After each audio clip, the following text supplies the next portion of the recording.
Ah, il y a un truc que moi, j'ai pas compris. Pourquoi les filles, elles vont prier au Tarawih alors que c'est préférable de prier chez soi-même?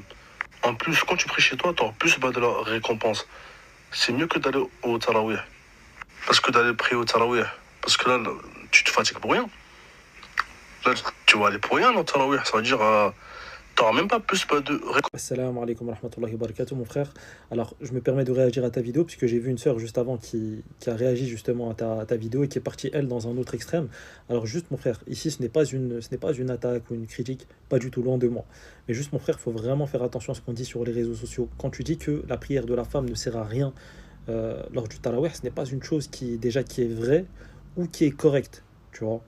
Alors, il est vrai que la prière de la femme est meilleure à la maison, mais dans ta vidéo, tu parles du tarawih.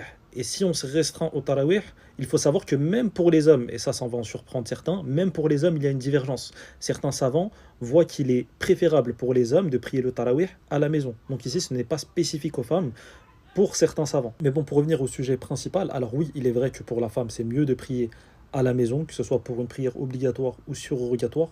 Cependant, mon frère, c'est du cas par cas. Je ne parle pas en termes de mérite. C'est mieux pour les femmes de prier à la maison.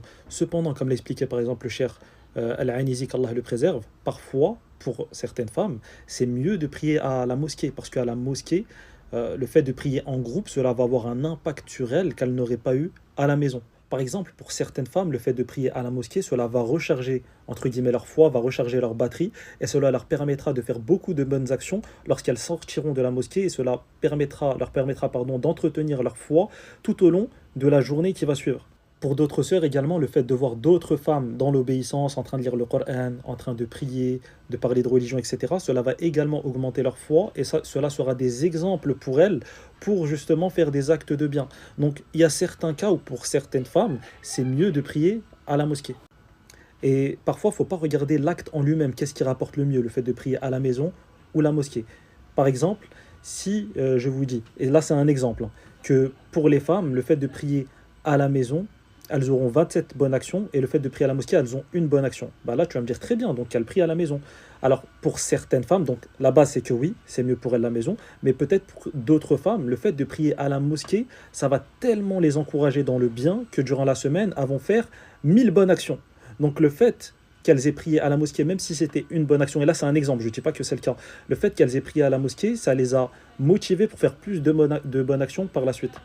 Ah oui, autre point, j'ai failli oublier, désolé, je vous fais cette vidéo dans le speed.